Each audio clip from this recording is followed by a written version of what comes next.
Hey, what's going on, everybody? It's me, Babomb1337. And is Dozer the PC Exposer? Oh, and you're listening to the You Should Play This podcast, so let's get right into it.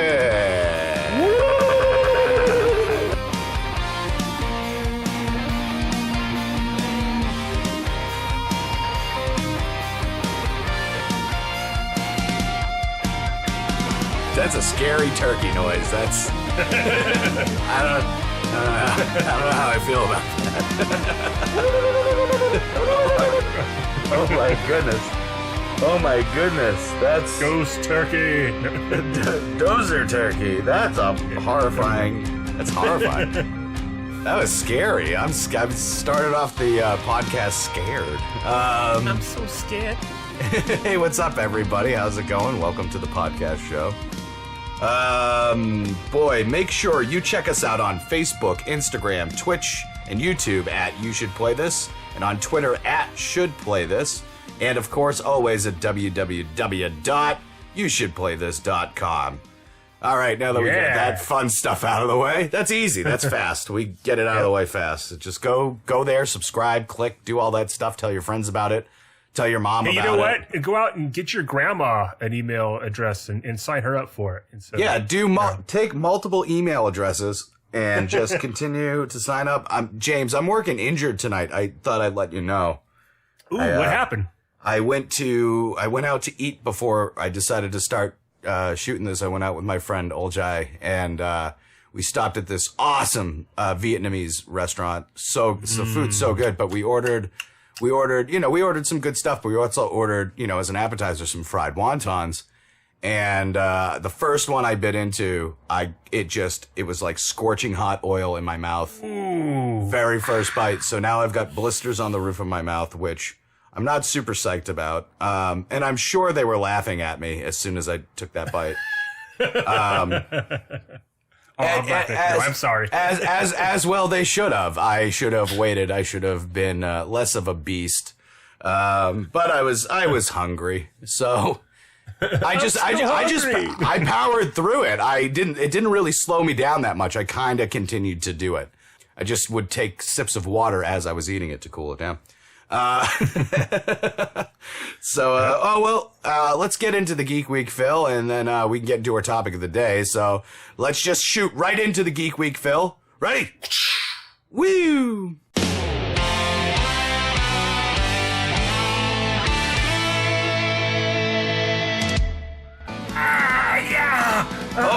James, are you okay? I think so. My brain just exploded because Blizzard announced a StarCraft HD remake in the works. Oh, there's brains all over the floor! Oh, jeez, pick that up, buddy. What do Telltale Games and Ben Affleck have in common? Neither of them can put out a convincing Batman story. Turns out, the masters of the hit and miss have done it again.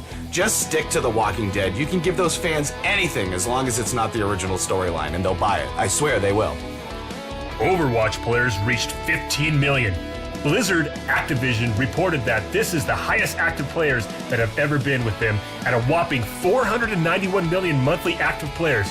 I'm sure when Activision releases the next Tony Hawk, those numbers will drop. I'm sure they will. Suicide Squad opened up in theaters this week. And I know what you think I'm going to do.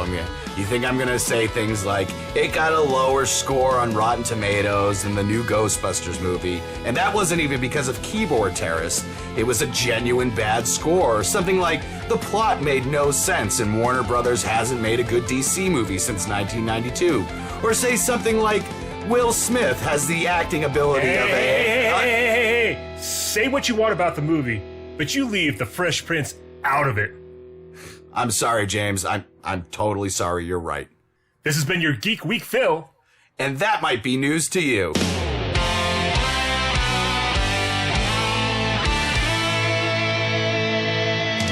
Hey, James. How's it going, buddy? How's everything? Oh, I don't want to complain, but it's going okay. I'm just, I'm in a I don't want to complain, but I got a lot of first world problems right now, and well, so, you know, first world problems are still problems. So Yes, I it's mean, true. really, at the end of the day, oh my Yeah. God, it's so funny. Oh, gross! My blister in my mouth just popped. So, hey, it might make things easier for the podcast. Oh man, this is a real Ren and Stimpy sounding podcast already. We kind of have a fun topic of the day. I've always been a fan of doing, you know, like there's nothing super crazy happening that we can talk about right now, like news wise in the lovely world of gaming. There's some, you know, minor things, but we can't fill, you know, 20 minutes of entertainment for you. So I think one of the best topics of the day, James and I batted it around like cute little kittens, and we decided to go. The topic of the day today is, James, original systems versus new wave handhelds. well, I'll be.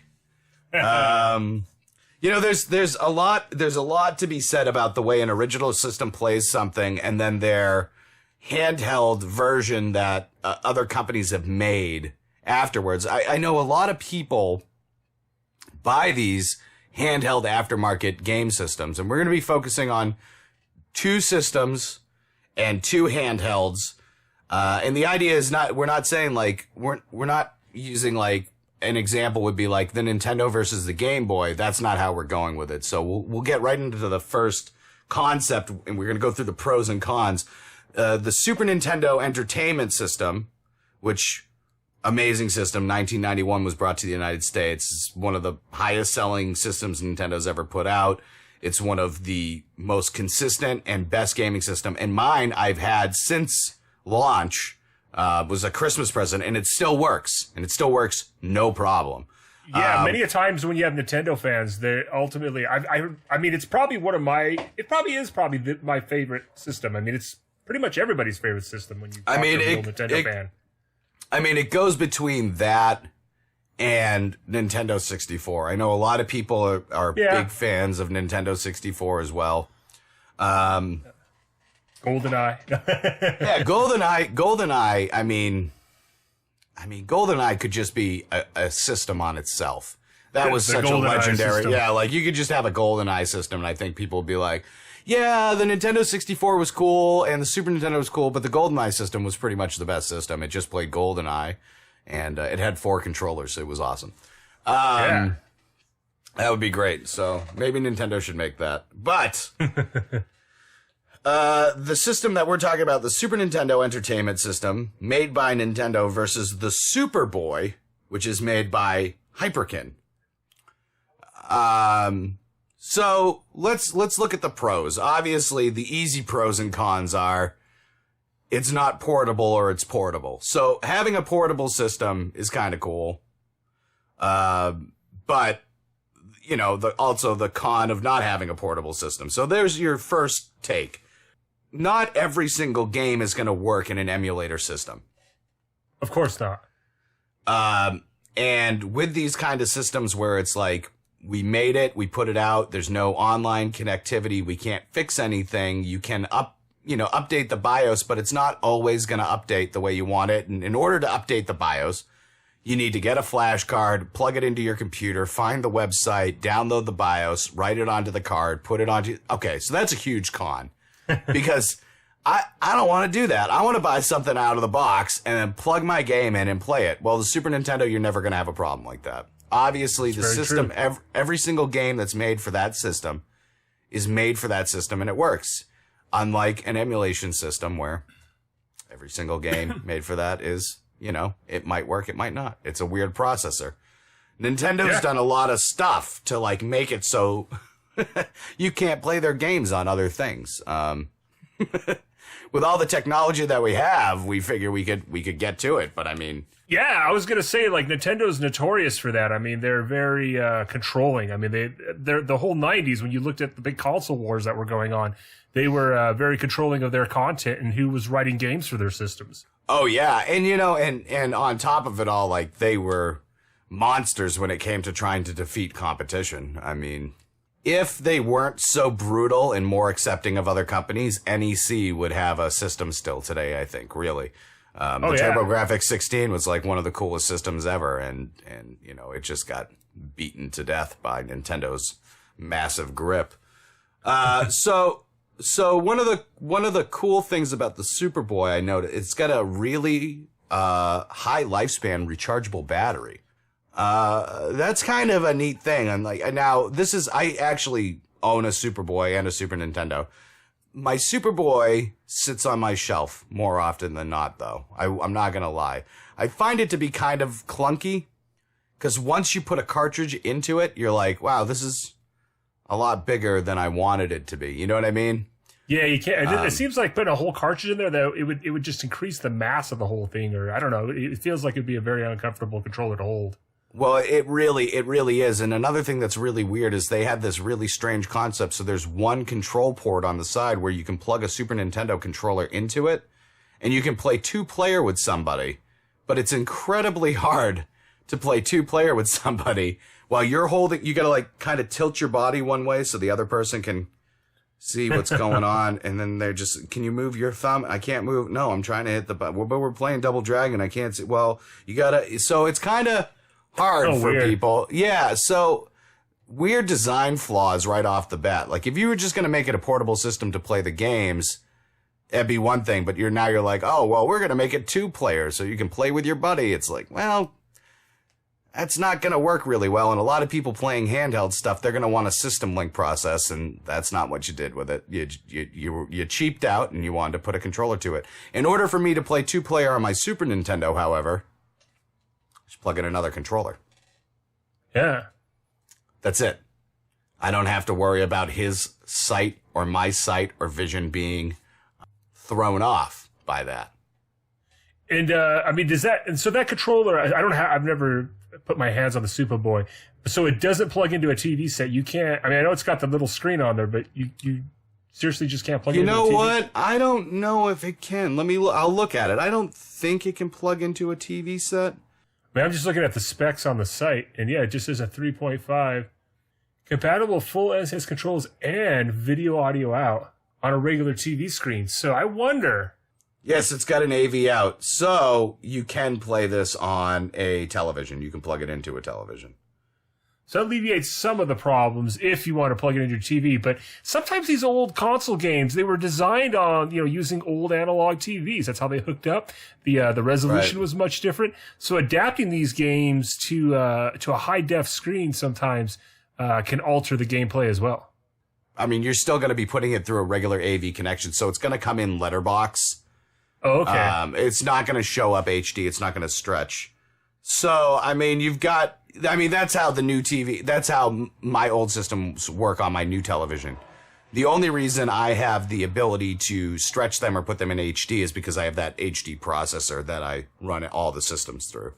But if you were to just plug it in directly into your TV, it would show up letterbox. So, why would you do that if you had a Super Nintendo? Would you buy this in place of a Super Nintendo? No, not at all. Yeah, no, like, this wouldn't be something you'd buy because you wanted to replace your Super Nintendo. This is something you would buy to, play Super Nintendo on the go. So, like, if you didn't have a Super Nintendo, like, if your choice was between buying a Superboy to hook up to your TV or buying a Super Nintendo, that's an easy choice. Like, hands down. You buy a Super Nintendo. You don't buy a secondhand system that does the same exact thing that might not play all the games to hook into your television. For one thing, a lot of the third-party stuff, it's just the plastic feels weird when you have that controller in your hand. Like, for my Raspberry Pi emulator, I bought all the different, Chinese knockoffs of all the different controllers to play the games, and it never feels the same as an original controller. I totally agree with that too. I've never been a huge fan of, and Hyperkin has they have controllers that you can buy, and I don't like their controllers, and they break really easy. And you know what? I really don't like their Retron system either. I've had so many issues with the Retron 5. You're telling me about that. Well, and there's a new retro system coming out of Japan, and I'm hoping that it makes its way to America. and it seems like it's like way better built than the Retron. But like, you know, like pulling out a Super Nintendo game, everything gets really stuck in it. And like I've pulled pins out, not of the games, thank goodness. Cause if I pull the pin out of the game, I would lose my head. But I've pulled pins out of like the system, and you hear it. You like pull it out, and then you hear like clink, and you're like, oh no. Oh no. And then like when you go to like restart it, it thinks there's a Super Nintendo game in there when there really isn't. It's bad, dude. It's bad. It's a bad. That's pretty horrible, yeah. Yeah, dude. So, like, the Retron, like, if we were talking about the Retron 5, I'd be like, yeah, no, this is pure garbage. We're talking about the Superboy, and the Superboy is really cool. I actually got one. My buddy Mike travels. He has to fly a lot for work, and he really missed, sitting at home playing his Super Nintendo. And it was really good. That was a good one for him. I bought that and Lost Vikings for him. And he's like, he loves it. He takes like 3 or 4 Super Nintendo games with him when he goes on trips. Like, always role playing. He's like, I'll grab Final Fantasy 2, or I'll grab I'll grab Chrono Trigger. And like, he's like, and I just sit there and I just play. Yeah, exactly. He's like, dude, a 12-hour flight to Germany is like, you don't even think about it. Like, you're there. And it's kind of cool, that you can escape in such a way, because Super Nintendo games definitely had a way of helping you escape. So it's nice that you've got the portable system for that kind of stuff. But like, again, you get on the plane, you're like, yeah, man, I just stopped at the games, my mom and pop shop before I went to the airport, and I hop on the plane and I put in, some game. I don't know. I can't think of a game off the top of my head right now. But like, you put in some game and you're like, yeah, this is going to be sweet. And then you put it in and it's like BIOS not found. I would lose my mind. Oh, yeah. I'm like, I just bought this game. I don't have time to run back to my house and upgrade my SD card. I guess you can prevent all that stuff by keeping your BIOS completely up to date. But at the same time, that off chance that your BIOS are up to date and you go and buy this game and it's just not supported, that would totally suck. With the Super Nintendo, again, you're not going to run into that problem. The only thing is you're not going to be able to take it on the plane with you unless you have some kind of crazy contraption. Like, then if you get that through the airport security, right? It's almost impossible to check your laptop. I can't imagine checking like a Super Nintendo and a portable television with running on a battery pack. What is this? Sir, what is this? He's like, here's the deal. I really, really want to play Super Nintendo. I really wanted to play Mario RPG on the road. So I figured this would be the easiest way to do it. They'd be like, sir, you need to throw this stuff out. Sir, you need to check this. Funny side story, really quick though. One of the best things ever. We were flying back. This was back in 1998. So this was before airport security. Well, this is before airport security was like super crazy. Yeah.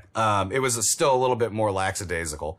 And, we flew to Italy, and my grandfather bought this, machete because it was this company out of Italy that like specifically he liked the blade, and he tried to bring it on the plane with him. And the guy was like, sir, you can't bring this giant machete on the plane with you. And he was so upset about it. I just remember him being like, fine. And he just threw it in the trash. He's like, sir, you can check it. You just can't physically carry it onto the plane. And he was like, no, I don't even want it. And I was just like, I remember thinking to myself, like, well, the guy's making some sense. Like, it's a giant blade. And like my dad's just laughing at him. Like, it wasn't even like a concept.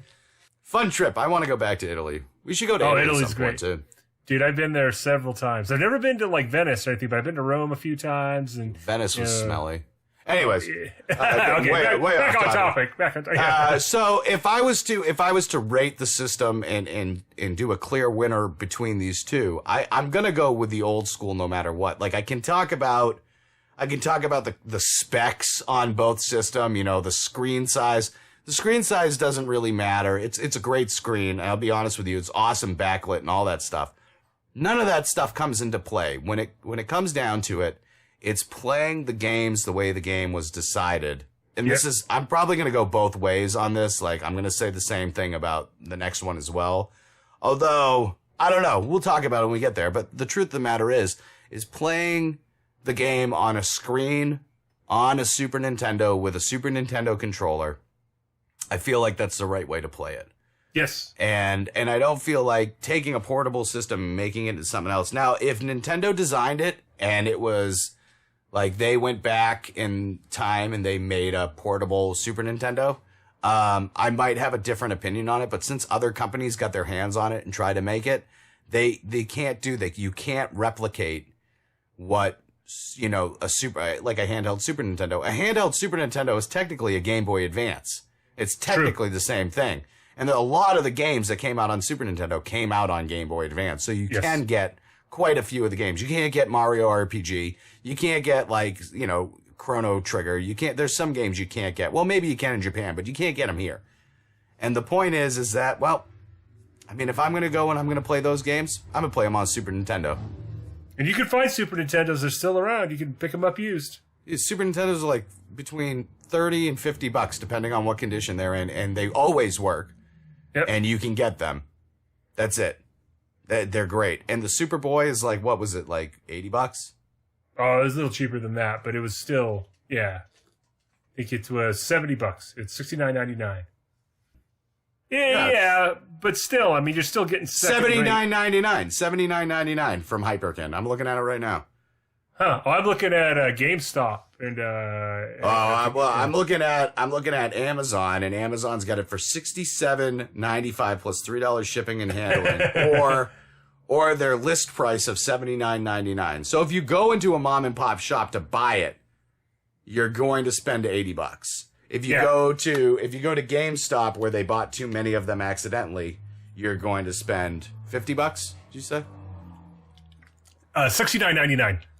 All right, so $70. So between $70 and $80 is what you're going to spend. That's fine. Whatever.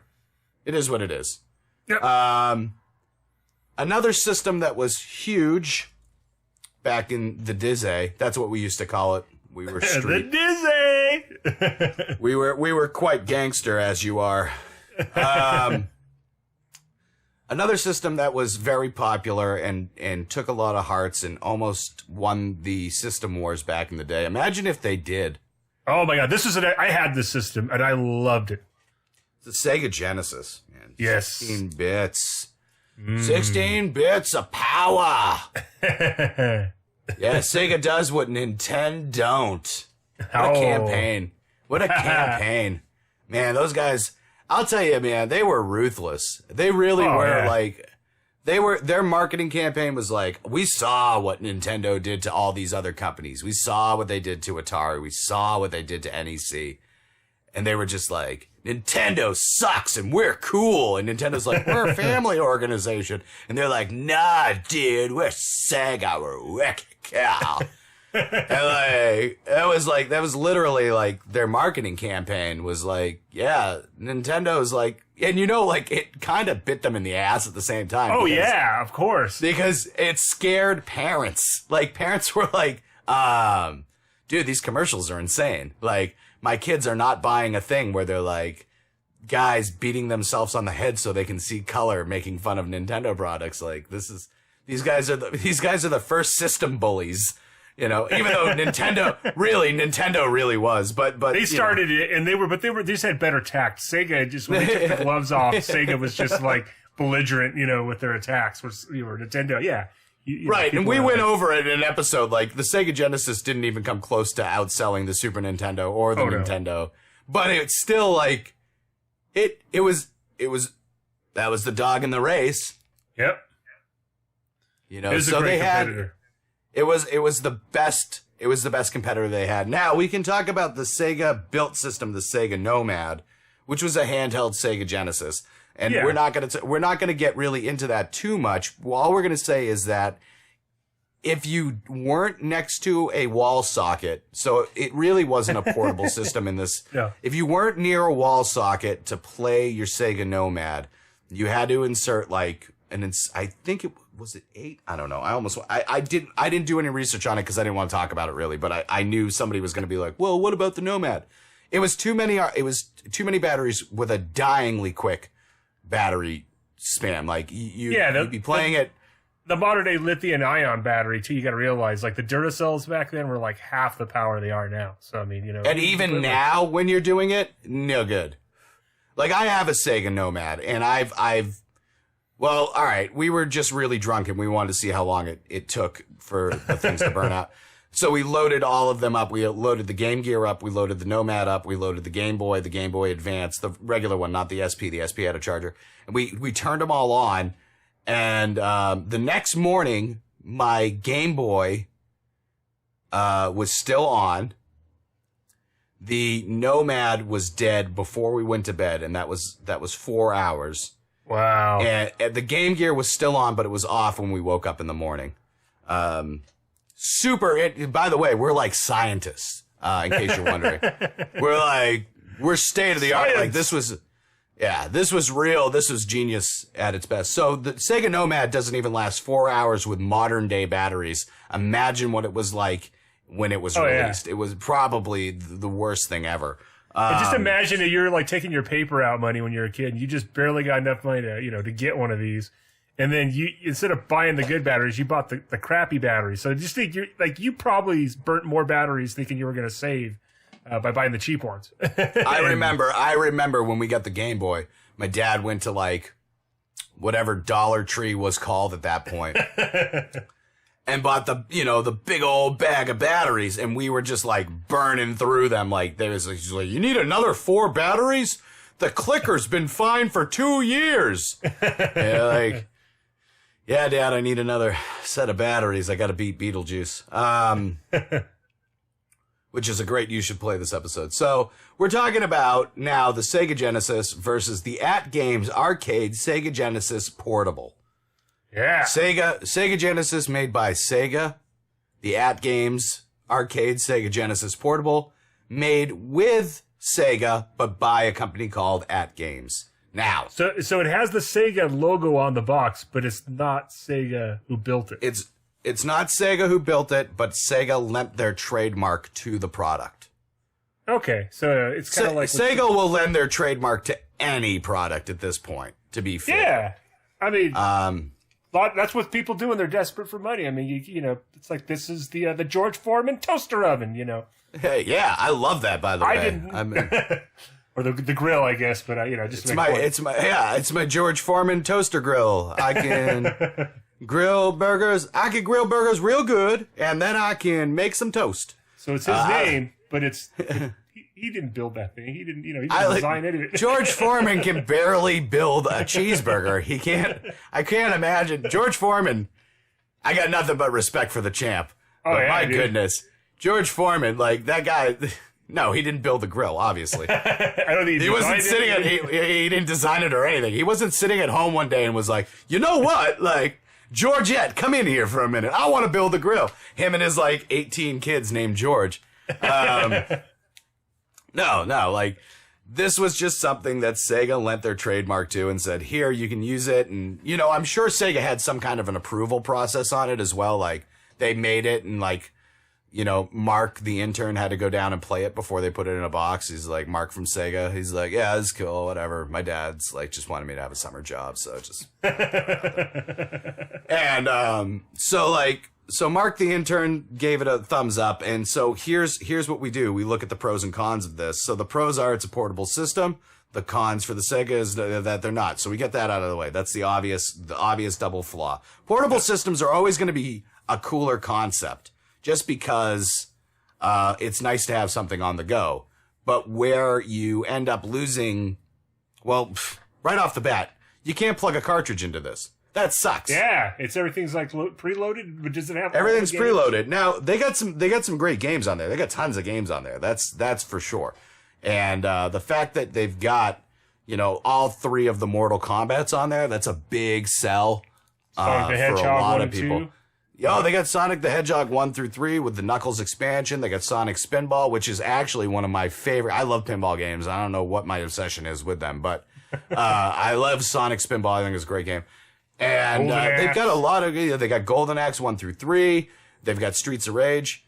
They've got the game power on there. All the games that you really want to play, Echo the Dolphin, all that stuff. 80 preloaded Sega and Game Gear games preloaded onto the system, including Mortal Kombat 1, 2, and 3. Now, one of the things about Mortal Kombat 1, 2, and 3 that I particularly was a big fan of was the fact that I could play against people. Playing... what I'm saying is when you're playing with your buddies and stuff like that, it's more fun to play Mortal Kombat. Now, well, the AI also back in those days wasn't as great, so usually you can figure out a dirty trick to get through each guy. Sure. So where if you're fighting your buddy, it's more challenging, more unpredictable. There is no secondary player port on this, so you're not going to run into that. You're not going to be able to get that kind of, feeling that you get. It's a 3.2-inch display screen, too, so the screen's, really small. Tiny. It's tiny. It's portable. It's pocket-sized, baby. I mean, you could slip it in next to your iPhone and not even notice it was in your pocket. You really could. But that being said, that's a small screen. The controls for this do not get in the way like the Superboy. I do like the controls on this a lot. They're really nice, and they feel almost like a Sega controller. So when Sega was going back and forth with, other than the fact that it doesn't have a D-pad, it's got a rounded, analog stick. But it feels like the Sega D-pad, because the Sega D-pad was really like a rounded analog stick just sunk into the controller. So that is there's some really nice aspects to it. And it does have an SD card slot on top, but I think it's more for just updating BIOS. I don't know if you can really do anything with it other than that. Maybe I haven't tried player, to I don't know. Well, and then some people could probably say they could hack something into it so you can get more games, but they certainly don't advertise it. No. They're not like, yeah, please crack our thing and put more stuff on it. Like, they don't advertise that. So, that's obviously advertising, stealing games. I think, James, what it really comes down to at the end of the day is that a portable system is great if you're a portable kind of person, but if you want to play and get the experience of the original system and get the experience of the original way that it runs, there's no way you're going to experience it unless you play it on the original system. I think that's what it comes down to. I mean, if you're a portable player, right? Why not? Yep. Yeah. No, I agree with you 100%. I'm not. I mean, like I said, I got this, and maybe I'll take it with me. I've got the @game SIG. I've taken it out once. Maybe I'll take it with me, and the next time I fly out your way, just to see. Dude, that'd be awesome. I'd love to check it out. Right, but that's all. It's almost like they're just novelties in this sense. They're not really like, I don't know. They're not the system. And I think that's the hardest part about it. And if you're going to enjoy it 2-player the way it was intended, you're going to have to play Super Nintendo on a TV. You're going to have to play Sega on a TV. And we always want to recreate those feelings, but we're never going to get what we used to get. It's never going to be the same. We got to play. Nope. If you're going to do it, you got to do it right. Original. We're so instant in this world. We need things so quickly. And so this is another example of, it's there, but it's not as good as it could have been. But hey, what are you going to do? So that is what it is. So if I was to choose a winner between the two on both sides, it would be the original systems. James? Yeah. Sega Genesis. I had one. I don't know where it is right now, and I hope to find it again one day. I'm digging through my childhood house, and it's got to be there somewhere. It's got to be in there somewhere, and when you find it, it's going to be a glorious day. So we're going to head into the break, but not before we give you this public service announcement brought to you by You Should Play This in the Ad Console. Addiction comes in many forms, sometimes with us and sometimes with family members, and it's never easy to deal with. What you and your loved one is going through ends up affecting more than just them, but always the people around them. There is help, and it's easy to get it, and it's helped many of my friends and loved ones, and it could help you. All you need is to call 888-744-0069 and see what might be right for you. These operators are standing by, and they're here to help. Everyone needs a one-up every now and again. And sometimes that's all you need to get to the next level. All right, we're going to head into the break, and we'll be right back with the PPR and the ring review. Sit tight.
Back from the musical interlude. Again, we want to thank Lame Genie and Power Glove. Love it.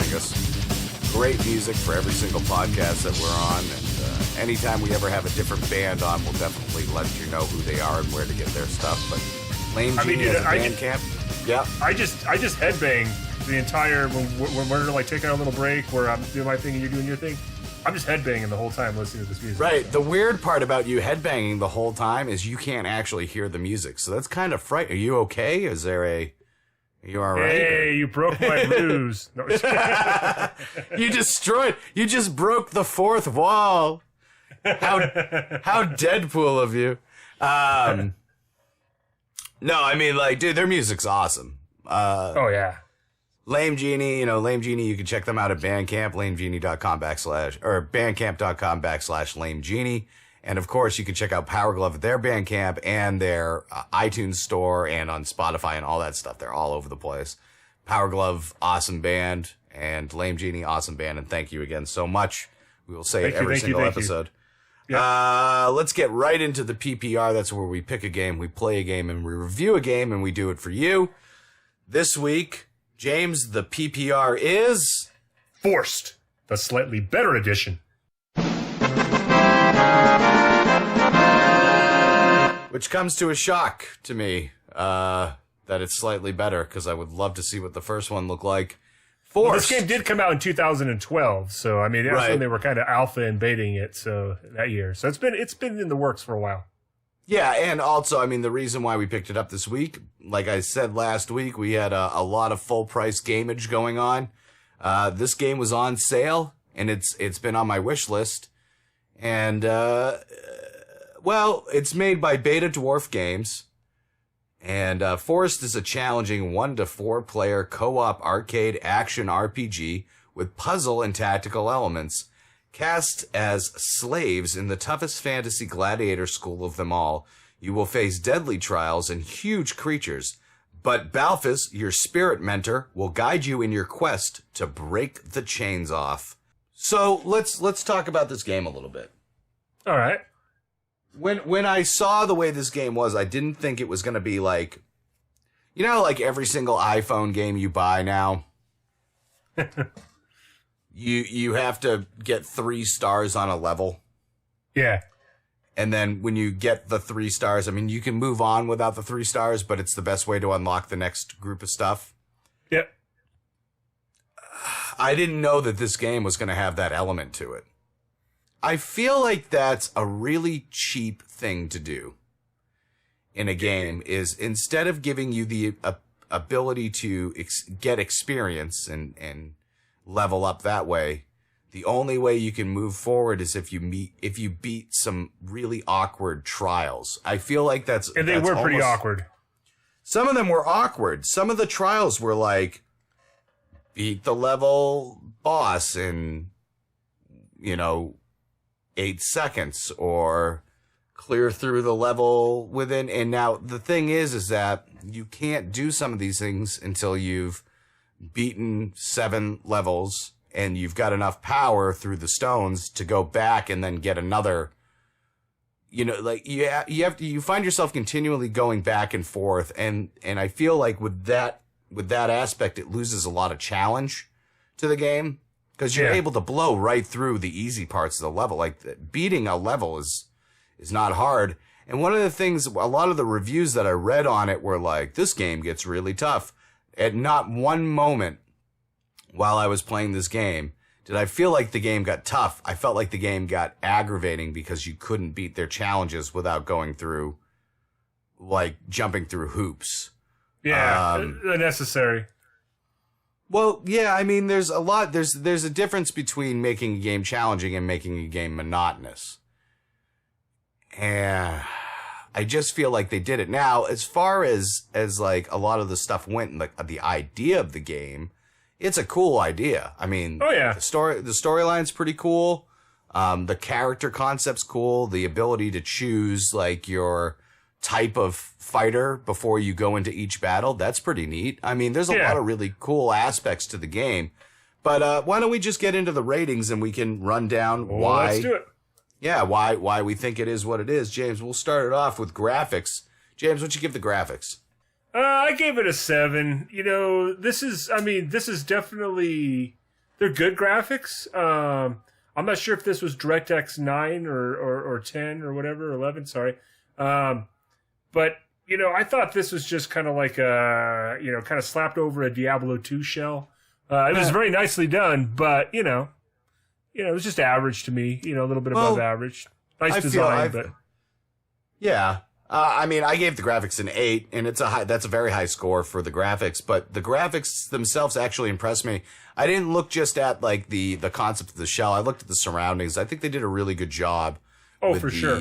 With the levels and the, like, each stage looking like the warm-up stage looking a little bit different, the tutor stage looking a little bit different than, moving in from trial stage. Each trial stage was very unique looking. And each piece of it, I think it looked really good. Graphically speaking is where I was at with that. So James, that's why I gave it an 8. And, it's the highest rating you're going to get on it. But, moving on, we've got the gameplay. James, what'd you give it? I gave it a 7. It was definitely fun to play. I mean, I did like, it wasn't everything I wanted, but, it was your basic, point and click. It was a little different than a point and click. It wasn't actually a point and click. You did have some movement with the controller or with the, I guess I use the number, the keyboard. But, yeah, I mean, you move the mouse around. I didn't have any problems with any, non-responsive stuff. So I thought the gameplay, it was pretty straightforward and it fit well. So I gave the gameplay a 6, and the reason why I gave the gameplay a 6 is because I went from controller to keyboard. I went back and forth, and I found that there were some aspects on the keyboard that were a lot easier to maintain, and there were some aspects on the controller that were a lot easier to maintain. And I didn't like how they made it so hard to be. You weren't comfortable with either one. I think that was my big issue with it. Because I tried both, and I was comfortable with one aspect of the gameplay, but then I lost the rigor for like the actual hitting, but controlling the orb was a lot easier. And then when you went to the controller, oh, sorry, go ahead. No, go ahead. I was gonna say just a really quick thing with that orb thing. Like, I mean, that took me a little while to figure out because one of the first on the tutorials like. Activate these shrines, and they don't really explain how to activate the shrines exactly. Right. So I thought that was kind of, they could have done a better explanation. Like, you have to, call it, as opposed to drop it off on top of it. Yeah, they've got their little guide who's like, he's kind of sarcastic and humorous. He could have, like, after you not being able to figure it out, they could have added, like, an arrow being like, well, dummy, maybe you should do this. Like, something, like, they have the humor's there, the ability to do that's there. I don't know why they didn't get into it. But yeah, you're right. Like, doing that was kind of tough to figure out on your first shot. And then to top all that off, like I said, you were comfortable with that on the keyboard, but when you went to the controller, it was much harder to control but then you're able to hit easier. So it was almost like it was a struggle of going back and forth between keyboard and controller. Like, that's why I really gave the gameplay a 6, because I almost felt like it was harder for me to play the game with one setting.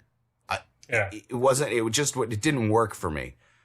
James, going into the soundtrack, what'd you give the soundtrack? I gave the soundtrack just a 6 too. I thought it was just kind of average. I mean, it was definitely, it worked, but it was, didn't really pop out in my mind very much. Right. There was no humming of the music beforehand. The music was rather generic, but not terrible. Just nothing great. And the sound effects were good, but when it came to the monsters, the sound effects were really generic. Yeah. But the voiceovers were interesting and well done. Yeah. That was probably the best part of it. Yeah. Yeah, that was the only part that was really that really stood out for me, was the beauty of the voiceovers. But that's not. I mean, that, like I said, for a lot of the people, and including myself and you, who spend a lot of time with music and sound, and we're always constantly listening for something. I wasn't wowed by it by any means, and that makes it tougher for me to get into the game. They say the soundtrack, is 50%, if not more, of every game, and for it to not stand out for me, that's definitely one of the issues I had with the game. So 6, I lay on it. Storyline, James. Again, as I said, it was narrated really well, but it kind of lacked in depth. It was pretty just like, you're a gladiator. One guy thinks you're not gonna do well, you're gonna end up like the others, and the other guy has faith in you. But it really, I mean, maybe I didn't get into the game far enough, in the relatively short amount of time we had to review this. But I felt it was just like, here, go into a cave and slash some things. Here's another trial, did the same thing. I didn't feel like I was getting anywhere that I wanted to be. Like, I guess you're supposed to try to make it through all the trials. But other than that, I mean, there was no depth to it at all. My minimum rule is 5 hours. And I played the game for 5 hours, and especially towards the end, the last, I would say, when you first start playing the game, it's kind of exciting. It feels like the first hour or two just kind of fly by. But towards the end, I was like, this is just dragging. And I gave the storyline a 6, and it was because I was bored. I got bored with the storyline really quick, and it was predictable. It developed predictably, and not one thing surprised me. Like, it wasn't like, ooh, here's a twist. There was no M. Night Shyamalan, twist to the story. It was just like, that could be a good thing.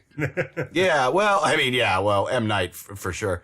But they were dead the whole time. But the truth behind it is like, this game had no surprise in it from where I played to, and that bums me out.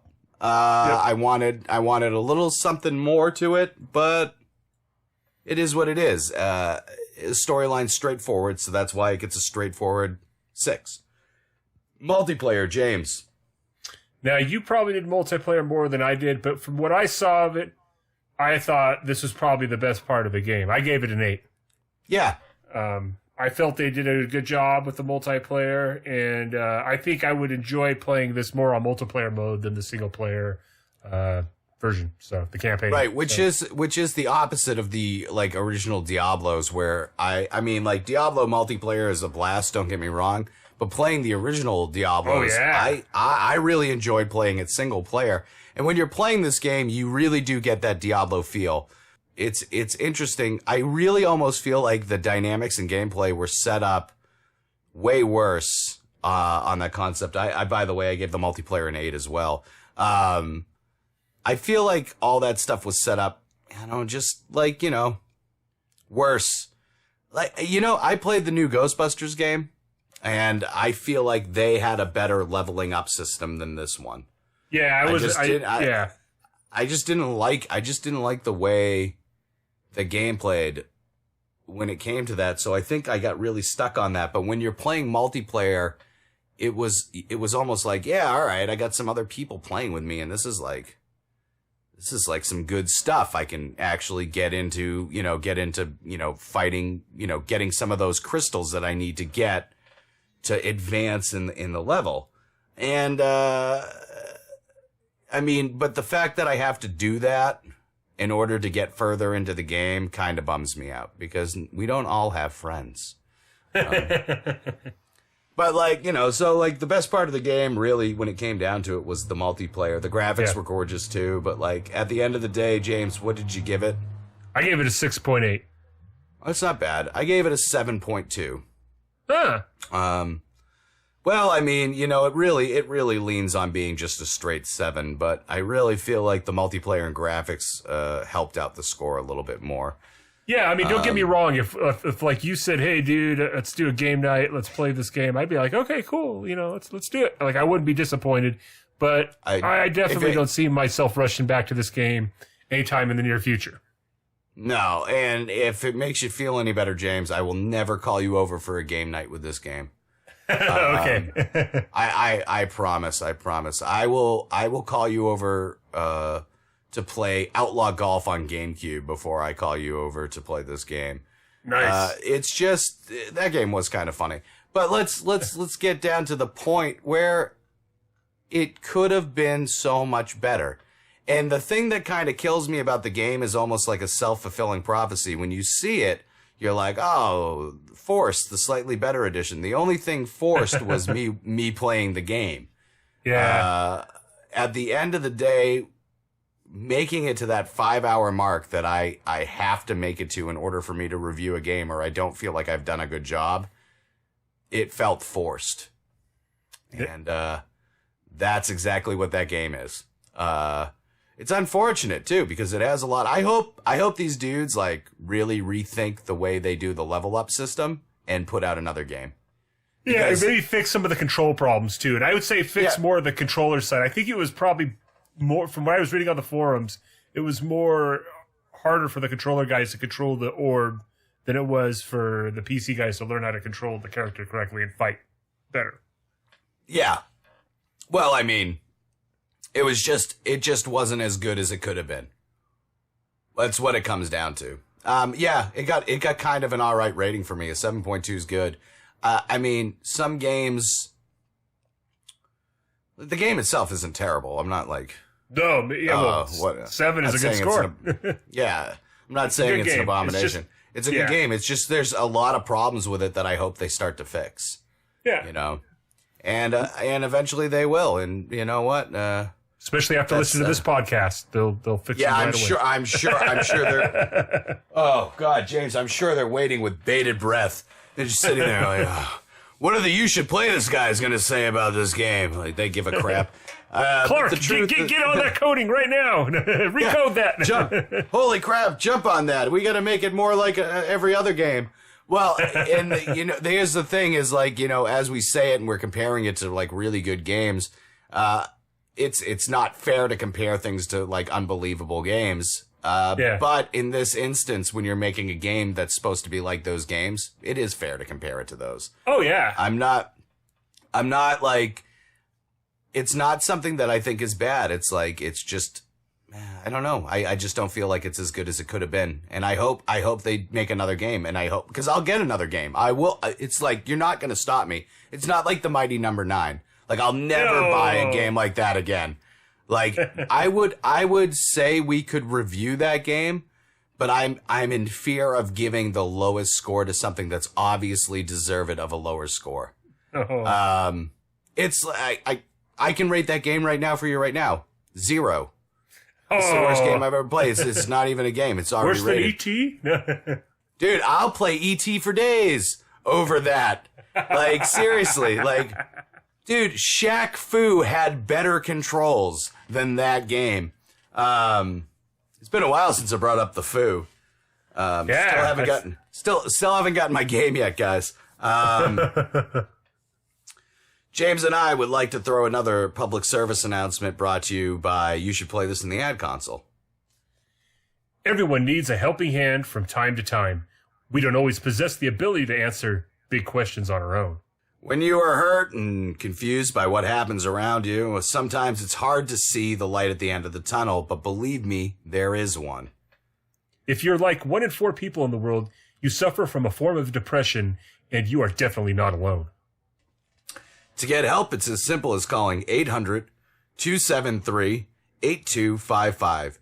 They answer 24 hours a day and 7 days a week. Or go to their website at suicidepreventionlifeline.org and live chat with a representative.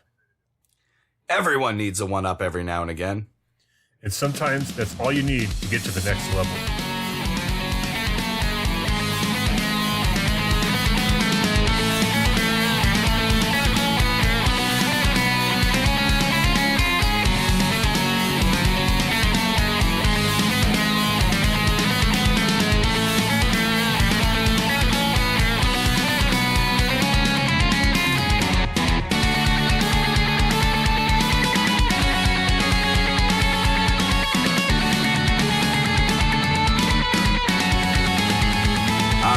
Welcome back, guys. We've got the ring review, so let's get right into it. Woo! 1, 2, 3. All right, let's check it out. Let's go through this past week. Raw opening promo with Sasha Banks and Charlotte Flair. Well, I'm digging it. Look, in the history of how these shows start, it's always like the GM or Stephanie or, you know, Roman Reigns or somebody like some big name push, you know, Rollins or something, walk it down or something like that. Seeing Raw push the women's division right off the bat was like one of the freshest breath of, how do you say it? Freshest? Breath of fresh air? A breath of fresh air. Freshest breaths I've ever aired. No.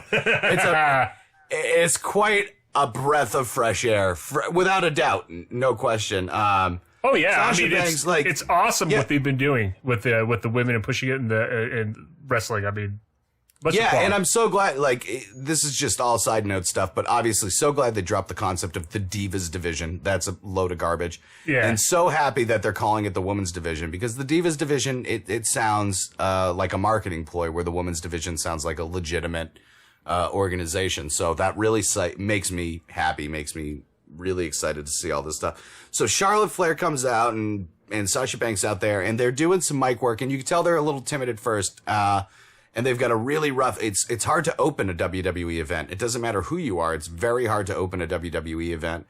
And then they really they get going, and then Chris Jericho comes down. Pure gold with Jericho. And Enzo Amore comes down to save Sasha Banks, and they start going back and forth. A cute little love story, awkward thing going on with the how you doings, which was a little weird, but that's fine. Also, it kind of freaks me out that WWE is already starting to test the waters with Enzo Amore and Colin Cassidy as separate people, but that's a whole entire different bag of beans. But an intergender tag match to kick off Raw. That's awesome, man. Yeah. I mean, that really is awesome. And some really good work on both sides of these people. They did some really good work, both sides. And I really liked it. And, really great finish. And if it comes down to it though, the winners of the match was Jericho and Flair, which is great. But I mean, you got to agree that the real winners of the match, James, Banks and Flair for kicking off the show, man. Yeah, hands down. I mean, they killed it, and that's a great step in the right direction. Mark Henry versus Rusev. Yeah. I mean, you could clearly tell that Henry's career is starting to wind down. He's been there for a long time. Sexual Chocolate, one of the best characters of all time, no question. Sexual Chocolate. But you know, Mark Henry's the strongest man in the world, and that's been his gimmick for since he started. For him to come in and have something look like a squash match with Rusev to set up a Roman Reigns storyline is kind of a bummer. It's all right match. Winner was Rusev. Yeah. That's how it is. Braun Strowman and Nia Jax squash matches. They're fun. You know, they're fun to watch. They're entertaining, but You know, at the moment, yeah, they're fine. Eventually they won't be. But right now they're okay. But you see these guys, you know, like Braun Strowman's coming out and he's, 7 feet tall. He's absolutely a gargantuan human being. Oh, yeah. And he walks over and he's fighting these guys that are like 5'6" and weigh like 128 pounds, and he's just throwing them through the ring. And the same thing with Nia Jax. She had a squash match, and it's fun. And the winner is the two big people in that one until it gets boring. Goldust and R-Truth looking for Pokemon is still funny. Yeah. It's still funny. And I really appreciate Goldust and R-Truth and WWE. Like last week on Raw, I mean, they bring this fresh, kind of up-to-date element of pop culture, which is very entertaining. So, absolutely. I mean, I couldn't agree more, James. And one of the things that a lot of people don't like R-Truth, and a lot of people don't like Goldust, and a lot of people don't like the combo. And to people who, and this is what I'm going to say, to people who can't enjoy a grown man in face paint and a grown man who still thinks he's a rapper. R-Truth, you are a rapper. Don't hurt me. To those people who can't understand these characters and can't understand why they're doing what they're doing, I don't think wrestling is for you. And that's okay. It's all right if it's not. But this is the beauty of these characters. They continue to be goofy and they continue to be funny, and they're getting up there in age, but they can still put on a damn good show. Oh, yeah. No question. They can still fight like the best of them. They still move really well. So the winners on that one was us, by the way. New Day versus the Club. The match was kind of like a quick end match to get you ready for SummerSlam. I mean, it is what it is. Like, it's clearly what they're building up to. And I hope the New Day retains at SummerSlam, and we'll find out when it happens. Quick pinfall. But like, the best part of that is, and New Day's promos are, yeah, they've fallen prey to WWE's, marketing campaign where they actually, I think, are the first WWE wrestlers since Hulk Hogan to have their own cereal, which is super exciting. I mean, I never eat it. I've eaten Mr. T's, but not Hulk Hogan's. Wow, man, like, dude, this is crazy. The fact, and you're going to have to pick this up for your daughter, James. Bootios, they make sure you ain't booty.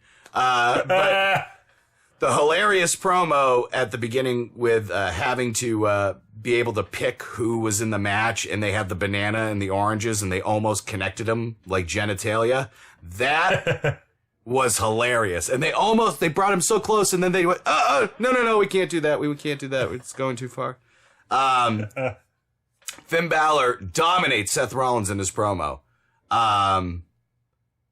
This feud is going to be amazing. Like, this feud is going to be Finn Balor versus Seth Rollins is finally, like, it's a goosebump-inducing feud that it really is, because you've got these two characters with such likenesses. Finn Balor being one of the longest reigning NXT champions, Seth Rollins being the first NXT champion, feeling deserved of certain things. It's just so much awesome ring chemistry between these guys. So I'm really excited to see this match at SummerSlam, and I'm really hoping Finn Balor walks away with the Universal belt on the first run. Side note before we get into it too, SmackDown. After the show, Talking Smack, I gotta give Daniel Bryan props for making fun of the Universal belt name. It's very funny. Titus O'Neil versus Darren Young.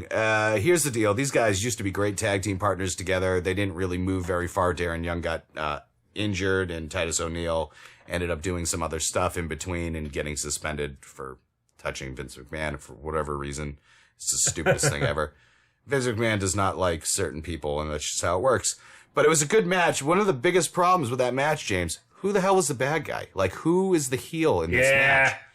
I don't know. I mean, watching the match, you're just thinking to yourself, like, should I root for this guy? Should I be angry? What's it? And then finally, at the end of the match, when Titus O'Neil holds the shorts to get the pin, you're like, oh, Titus O'Neil's the heel. Heel O'Neil. Got it. Hey. Finally. And then the confrontation with Backlund in the back. It's just, I mean, it could have, I don't know. Heath Slater. The whole undrafted thing, it's funny. He's literally like the Kanye West of wrestling. Like he steps in. He gets in the way of everybody. I don't know. It's kind of awkward. It's very awkward. The weirdest match of the night, James, and I think you can probably agree, Sheamus versus Cesaro. Yeah, it's a match for a match that might be a match sometime they can fit in. It's confusing and not very entertaining.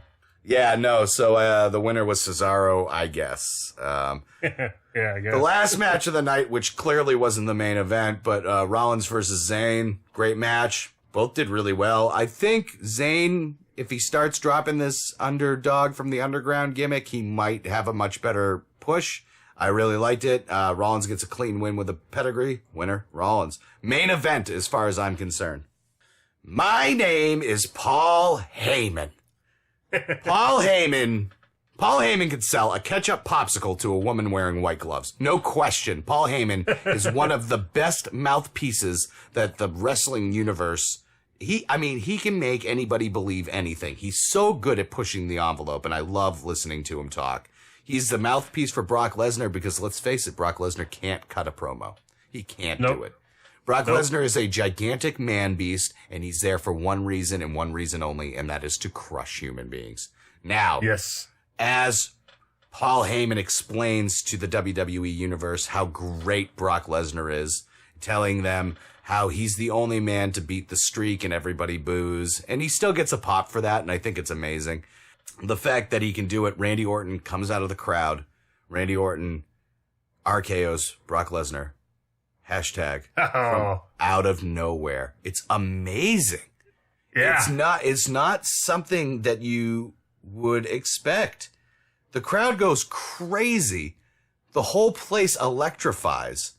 And it's something that you haven't had a feeling for since like you were watching like Stone Cold or somebody just flip the script. Like it was so good. And again, the winner of that, all of us. Raw was good. SmackDown Live promo with Dean Ambrose at the beginning, no question. Talking about how Dolph Ziggler isn't good enough to be the champ, how he's not cut. Bray Wyatt comes in, does the whole Sister Abigail thing. That was kind of cool. Starts off and creates the main event with Shane McMahon later on. It becomes the main event. It's the match. It's Dolph Ziggler versus Bray Wyatt for the title shot, which is kind of crazy. And actually really enjoyed Dolph Ziggler's animosity and how he's kind of changing up his character. I don't know if he's becoming a heel, and I don't know if he's going underdog route, but he certainly is trying to show people that he's good enough. I mean, wouldn't you agree? For sure. Oh, yeah. He's got good charisma. He does kind of have that Shawn Michaels thing going for him where he's kind of like that weird playboy thing. But I do like him. I do like his character, and he does know how to cut a promo, and he definitely stepped it up a level this week. And Dean Ambrose did a good job kind of playing off him as well. Triple threat match for the Intercontinental. Kalisto, Baron Corbin, and Apollo Crews. I really honestly can't get enough of Apollo Crews. I really like him. I think he's got a lot of potential. He doesn't cut the best promos. He's still fresh. He's got a lot of work to do on his character, but man, is he good in the ring. I feel like Kalisto's starting to get buried already, which is kind of a bummer for Kalisto because he's a pretty good wrestler. I mean, he was the United States champion for a while, but I think it was just because they didn't know what to do with it. And Baron Corbin's great too, but I almost feel like Baron Corbin's got to like etch out to fight The Undertaker. I think he needs to fight The Undertaker at some point because I feel like that's like his niche. He needs to win the tournaments that people don't care too much about, but are impressive on your, like winning the Battle Royal, the Andre the Giant Battle Royal. Oh yeah. I don't care that much, but it's still impressive that he did it. On his debut at WrestleMania. That's pretty cool. You got to give him that. However, his next 3 months of fighting Dolph Ziggler, not so good. So he's got to go after some bigger guys. I wish Big Show was around. That would be even though Big Show is slow as snot, it would still be fun to watch. And I love you, Show. You're still my favorite wrestler and you always will be. But come on, man. Like, you're not that fast. You don't have to be. You're a giant. What's the point? You don't have to be. Apollo Crews gets the win. Roll up. It was great. Really fun, weird Hurricane Rana reversal thing sends Baron Corbin out of the ring. It was cool. So here's where I'm going to go with the Raw SmackDown comparisons. When we're talking about the women's division, I'm a huge fan of the women's division on Raw, and I am slowly becoming not a fan of the women's division on SmackDown. Both women's matches on SmackDown, and I don't even really need to get into them too much. We're just gonna do it really quick. The first one was Becky Lynch versus Eva Marie. Eva Marie walked down to the ring and then pretended to hurt herself, and then they didn't have the match. That's garbage. Yeah. I get it. Eva Marie's got heat. I get it, but she sucks, and I don't like her. She's beautiful. She's a wonderfully gorgeous woman. She can't wrestle to save her life, and she's only there because Vince McMahon still needs that kind of woman in there. But it's just a huge waste of airtime. I mean, come on. Well, it's a huge waste of airtime, and then again, a huge waste of airtime where Carmella was getting a promo cut with Renee Young, and then Natalya Hart comes out and is like, well, I want a match with you. And then she starts walking down to the ring, and then Natalya comes out of the back and boof, hits her from behind, and the match doesn't even happen. 2 gigantic wastes of time, and only makes the woman division look less credible, which bums me out because the Raw women's division is strong. You know, it's just, it's almost like Shane McMahon doesn't know what to do with all the women wrestlers he got. And I'm hoping he figures it out because it's a bummer. There's a lot of them. They're great. American Alpha debuts on SmackDown against the Vaudevillains. American Alphas, they're great. They're actually really good tag team to watch. They're very entertaining. They take the spots. They get the hits. They take very good bumps, and they deliver really good spots, and they work really well, and they work really hard. And I think one of the best parts about watching these guys work is you had this group, you had this group, the Vaudevillains, coming out, and they had a decent amount of credibility coming up from NXT, and they worked them. And I think the Vaudevillains are becoming the new jobbers for SmackDown, it looks like, because they came out, they worked, they took some bumps, they played well, but at the end of the day, American Alpha dominated that match, and it was a great fast-paced match. I mean, what do you think, James? Yeah, American Alpha gets the pin with their finisher, and as a side note, Shane O'Mac appears to be burying the Vaudevillains. Yeah, no doubt. I mean, it just like you don't. I mean, who cares about the Vaudevillains now? After the injury and stuff like that with Enzo, I think they're on a punishment, and this might be their punishment. Hopefully, it's not as bad as some other punishments they've had. AJ Styles cuts a promo with John Cena. Cena comes out. I mean, like, they were great. They did a great job. The what chant actually screwed up AJ Styles. I don't think AJ Styles was a heel in New Japan, but I don't think he was ready to be a heel in WWE quite yet, because WWE fans are merciless. Like, the difference between, New Japan and WWE, there are still people here in America, this might be for whatever reason, but there's still people here that think it's real. I've sat next to them. And I don't want to. 10, I used to think it was real. I don't want to say the word real. I feel like, but there are people out there who still think it's not scripted. They think that this is actually what's going on. And so those people, they can be a little intense. AJ Styles definitely took the brunt of that, and the what chance really screwed him up. But it was very good. Fandango versus Randy Orton, it was funny, but this is what it came down to was Fandango came out and Brock Lesnar showed up and F5'd Randy Orton. Yep. I mean, we expected that to happen. We knew it was going to happen. It wasn't as cool as Randy Orton coming out and RKOing Brock Lesnar. So, unfortunately, I guess you could count the main event on Raw as a SmackDown point. It doesn't matter. The point is, and then, of course, Heath Slater gets gored by Rhino. Daniel Bryan sets up a match for next week. Now, Rhino's a great wrestler. I've always been a fan of Rhino. ECW days. Last technical holder of the real ECW belt. Big fan of Rhino, and I'm psyched about him coming in. However, I don't care about Heath Slater as much because he's going to get buried. So I don't know what they're going to, like, I don't think he's ever going to get a contract. I think he's just going to keep showing up until eventually he goes insane, which would be great for his character development, but it's just kind That's of, true. It's just like putting Heath Slater in the ring with Rhino is like putting a rabbit with a tiger. It's not going to end well. Rhino's a savage beast, a giant, wide human being. He's as wide as a queen-sized bed. And Heath Slater's kind of like this wiry redneck boy, and it's just different. And it's going to be rough for Heath Slater on that one. Let's get to the main event, Ziggler versus Wyatt, and we can talk about the really fun stuff afterwards. But Ziggler versus Wyatt, awesome energy. Ziggler gets the win. Super kick always works for him. Worked for Shawn Michaels, so I don't see why it doesn't work for him. And he keeps his number one contendership. Whether they're going to continue to do this whole entire number one contendership thing on future SmackDowns until they get to SummerSlam, I don't know. Yeah. Might be a bad idea if they want to keep doing it, but right now it seems like it's kind of cool. And he did beat Bray Wyatt, and it was kind of a fun match. And yeah, at the end of the day, it was what it was. But let's talk about who had the stronger show. Who had the stronger show? Raw. No question. Definitely Raw, hands down. Oh yeah, hands down. Raw had a stronger show, and I guess I'm attributing a lot of that to the fact that Randy Orton came from out of nowhere on that RKO.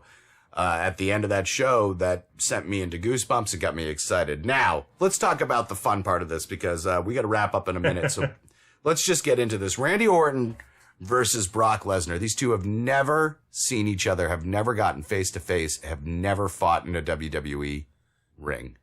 Yeah, and it's interesting too. Is they both kind of been recovering. They both kind of stepped out for a while, and they both recovering from injuries. I mean, there's the whole thing with Brock. He was doping with the Mark Hunt fight in the UFC. So there's a lot of like. So these guys they're throwbacks from the aggression era. Kind of the both of them coming out from like around starting their careers in the early 2000s. Yep. But it's just to me it's just it's just kind of this interesting thing where they're just taking these old gladiators and they're putting them back into the ring and. Well, I feel like I would never say that to either of them, the word old. I mean, they are kind of reaching the twilight of their career, too. I mean, they're definitely still in it, but I mean, they're pushing 40. Their best days are behind them. Their best matches are behind them. Well, we don't know that. Maybe SummerSlam will be one of the best matches we've ever seen. We don't know that. It could be. We don't know that. Yeah. Hopefully it's not well, who knows? I mean, Jesus, when they fed John Cena to Brock Lesnar, it was a Suplex City, factory. So Randy Orton might be sealing his own fate that way as well. I'm excited to see how this all plans out. Brock Lesnar is a beast, but Randy Orton, one little thing, the Viperville thing is kind of funny too.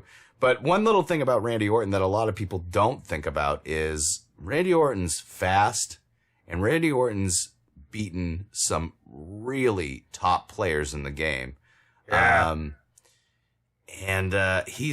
He doesn't have as impressive victory streak as Brock Lesnar has. Brock Lesnar has won a good majority of his fights, but Randy Orton's got a lot more ring experience than Brock Lesnar does. And he's fought way more fights. Let's put it that way. Brock Lesnar's been there, but Brock Lesnar shows up when he wants to. He comes in and he destroys. Randy Orton's got a much better ring awareness than Brock Lesnar does. The fact that he's been in more matches, and if you want to talk about experience and the way it plays out, well, just think about the time that Brock Lesnar tried to perform that shooting star press. Didn't work out very well for him, and it's just like that. He doesn't have the ring awareness that Randy Orton does. And when Randy Orton gets ready and comes out, it's serious stuff. Yeah, he's 3 for 6 on Hell in a Cell. Brock Lesnar's 2 for 2. there's a lot of crazy things that we could talk about. Brock Lesnar ending the streak, and that whole video on Paul Heyman talking about how Brock Lesnar wasn't supposed to end the streak, but he actually did on his own fruition. That was a crazy video. But that's, again, Paul Heyman talking a whole bunch of good garbage to make us be like, oh, is it real? Did this happen? So it's one of the beautiful things about it. So, I mean, like, you know, as far as everything's going, I'm really excited for SummerSlam. We got some great matches coming up. And next week when we talk about it, we're going to, you know, we'll go over the Raw review and the SmackDown review, but we'll definitely get into some of the matches for SummerSlam because they should all be announced by that point. Yeah. Which is always fun. But make sure you check us out on Facebook, Instagram, Twitch, and YouTube at You Should Play This, and on Twitter at Should Play This. And as always, you can check us out at YouShouldPlayThis.com. James. Yes. Oh, fun episode, man. Oh my gosh, these episodes are getting longer. This is awesome. I mean, that's kind of like totally the cool biggest request I've heard people, you know, who do listen to our show. They wish we had more, so we're giving you more. I'm totally cool with that. Yeah, we'll talk about stupid, nerdy crap for as long as you want. I promise. I have no issue with that. Again, we want to thank Lame Genie and Power Glove for supporting us and giving us some of the greatest music that we can ever use for our podcasts and our shows. New shows coming out soon, guys. We start Principal Photography. Actually, I started on August 6th, so that's today technically, but this podcast won't be coming out until probably like Monday or something like that. Yeah. So we'll try to get it out. So we'll be doing that principal photography for the new season of You Should Play This, which is super exciting. And yeah. Oh, and just as a side note, my band's album comes out in November. So get ready for that. The Blue Liners. I supported it. I did the GoFundMe. Yep. James supported it. We were very happy. And thanks again for listening. New Dozer episodes coming out soon, James. Yeah, I have a bunch. I know we got one James that needs to get released, but I've been making them. I just haven't completed them.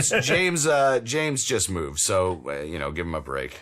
Oh gosh, as I said, first world problems at the beginning of the show. But we're looking at, you know, we've got you know, we're trying to make this as great for you, podcasts and everything, and we love doing this every week, and we love putting out new videos, and we're super excited that we're still in the game, and we're coming close to our 2-year anniversary, James. In November, we'll be at 2 years, and I will have to say that it keeps getting better and better every year we get to do this. Oh yeah, I mean, just the things we discover from making this content, like in the directions we go, and it's been really fun, and it's been really fun. It's been a super awesome blast, and we love every single week, and we love all of you guys. So, I am Babam1337, and this is Dozer, the PC Exposer, and we will see you next week. Take it easy. You should play this universe. Woo! All right, yeah. All right, I'm gonna hit stop.